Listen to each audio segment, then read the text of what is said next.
బాలకృష్ణ గారితో జర్నీ అనేది ఎలా ఉంటుందంటే, డైరెక్టర్ అంటే నిజంగానే ఆయన ఒక ఇంటర్వ్యూలో చెప్పినప్పుడు నిజంగానేనా అనిపించింది. ఒక స్టేట్మెంట్ ఇచ్చాడు ఆయన ఒక సినిమా ఇంటర్వ్యూలో, డైరెక్టర్ అంటే మా నాన్నగారిలాగా అని.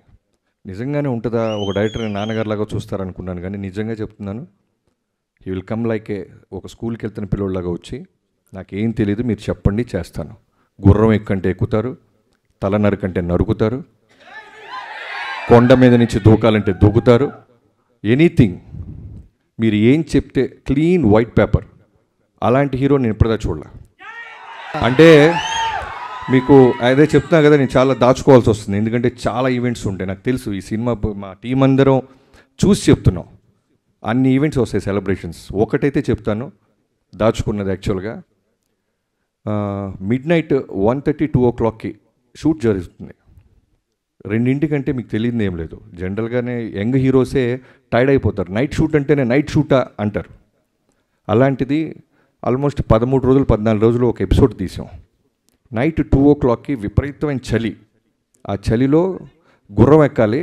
నేను ఆయనకి చెప్పకుండా డూప్ని ఏదన్నా బ్యాలెన్స్ చేద్దామా అంటే వీణొచ్చి గుర్రం నేను కదా ఎక్కాలి అని ఆయనే గుర్రం ఎక్కి ఒక అడవిలో గుర్రాన్ని పరిగెత్తిస్తూ చేతిలో బర్న్ అవుతున్న ఒక స్వర్డ్ని పట్టుకొని చేసాం.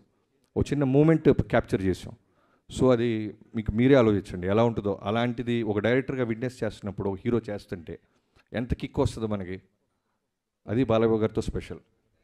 డైలాగ్స్ మీకు స్పెషల్ ఉంది సార్. బాలకృష్ణ గారి డైలాగ్స్కి ఒక సపరేట్ ఫ్యాన్ బేస్ ఉందంటే ఆయన డైలాగ్స్ ఫస్ట్ టైం మీరు విట్నెస్ చేస్తున్నప్పుడు ఎలా ఫీల్ అయ్యారు? అదే బాలయ్య గారి గురించి తెలియదు ఏం లేదు, ఎమోషన్స్ డైలాగ్స్ అన్నీ నెంబర్ 1.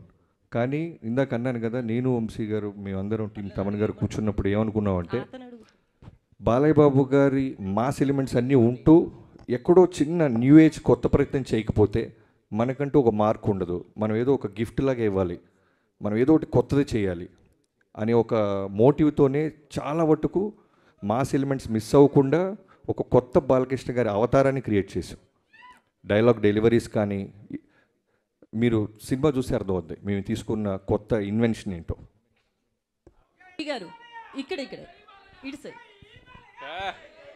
ఇప్పుడు కనబడలేదు, ఎక్కడికి వెళ్ళిపోయారు?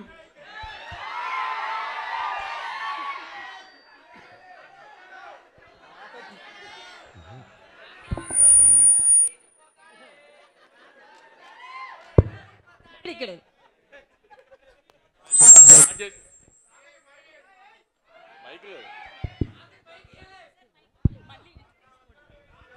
చెక్.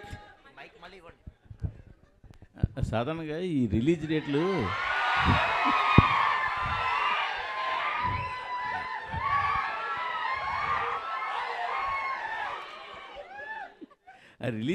చూస్తున్నప్పుడు మీరు రిలీజ్ డేట్లు చూస్తున్నప్పుడు సాధారణంగా మీరు అవతల కాంపిటేటివ్గా ఏ సినిమా వస్తుంది, సీజన్ ఎలా ఉంది, ఇవన్నీ చూస్తుంటారు అందరూ కూడా. బట్ మీ వరకు వచ్చేసరికి అవతల ఏ సింపతి కార్డు ఉన్న సినిమా వస్తుందా అని చూడాలని కూడా పరిస్థితి వచ్చినట్టుంది. గత జనవరిలో కానీ ఈ నెలలో కానీ రిలీజ్ అయిన సినిమాలు చూస్తుంటే ఇది మీరేమంటారు దాన్ని? అంటే 2 సినిమాలకి కంటెంట్ కంటే సింపతి ఎక్కువ వర్కౌట్ అయిందంటారు వాళ్ళకి. నేను అడుగుతున్నాను మిమ్మల్ని.